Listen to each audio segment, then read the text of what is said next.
Hi guys! Welcome back to my YouTube channel. Isang maulan na gabi sa inyong lahat. Sa ating lahat pala na umuwing basang-basa dahil sa ulan.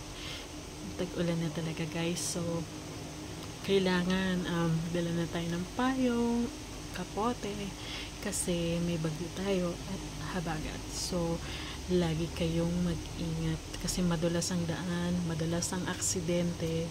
So, dapat takbong pogi lang tayo, takbong 20 lang.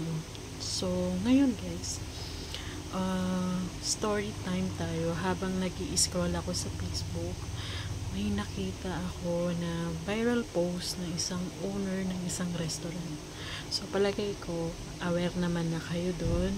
So, yung waiter na natawag na sir, then ang ano kasi guys is pinatayo siya ng more than 1 hour and 49 minutes. So, konti na lang magto 2 hours na siya. So, diba, yung ganong feeling parang nakakasad kasi syempre guys, restaurant yun, pagtitinginan siya ng mga tao, tsaka yung kahihiyan, yung alam nyo na guys, yung hindi natin alam kung ano yung nararamdaman niyang stress ngayon. So, I think hindi naman makatao yung ginawa ng guest nila. So, yung customer nila. So, guys, pwede naman kasi nasabihin niya kung ayaw niya magpatawag ng sir or nagkamali lang si kuya. Syempre, i-correct na lang niya na in a nice way. Sabihin niya, diba si Vice Ganda meron nga siyang diba merong dun sa especially for you, bigla siyang natawag na boss. Pero, 'di ba? So, ang ginawa ni Vice is comedy. Siyempre komedyante siya. So, pinakita niya yung hair niya, yung suot niya, 'di ba?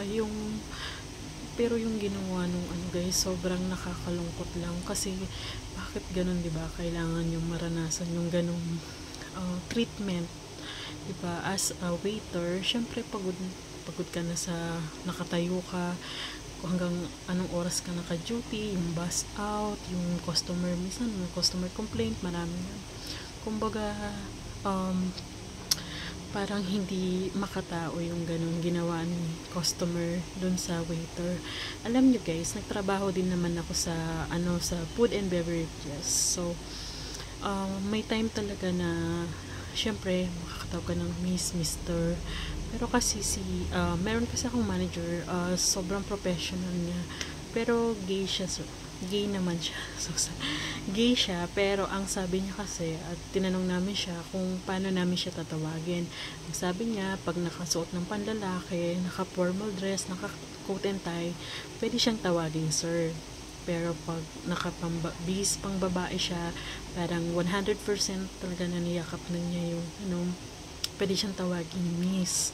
So, yun, kung alam natin kung minsan kasi 'di ba, minsan nalilito tayo kung paano siya i-approach yung mga tao lalo na hindi natin sila kilala. So, yun, tinanong siya o kaya pag una mo siyang o makita, miss, or parang in general na lang na miss na lang ang itawag sa kanya para kung missis na ako, hindi tawagin natin siyang missus, 'di ba? Kaya lang, nung nakita ko yun guys, yung mismong owner, sobrang nakakatuwa kasi i-defend niya talaga yung waiter nila kasi parang yung comment section yata nung viral na customer is naka-off. So, parang pinablik post na lang niya. So, yun, nakakalungkot lang na bakit kailangang umabot sa ganun, diba? So, sana magkaroon ng respect sa isa't isa kahit even na waiter ka lang. Kasi yan, nagtatrabaho yan para sa pamilya niya at para sa pangarap niya. So yung wag namang ganun ka-rude. Yung gawin mo, patayuin mo siya ng 1 hour and 49 minutes. 'Di ba? Tapos marami pang nakakakita. Just to satisfy lang yung gusto mo na nagkamali siya. Pwede naman siyang i-correct, pwede mong tawagin yung manager niya, or kasi napakasimple lang guys. Hindi naman siya ganun ka diba, parang hindi naman siya ganun ka big deal, kumbaga. So sana doon kay kuya waiter, sana maging okay lang siya guys, 'di ba? Parang yung alam niya na yung pakiramdam kasi niya, hindi natin alam kung ano nang tumatakbo sa utak niya. So yun lang guys, basta panatilihan lang natin yung respeto sa isa't isa at love, love, love dapat. Kaya yun lang guys, thank you for watching.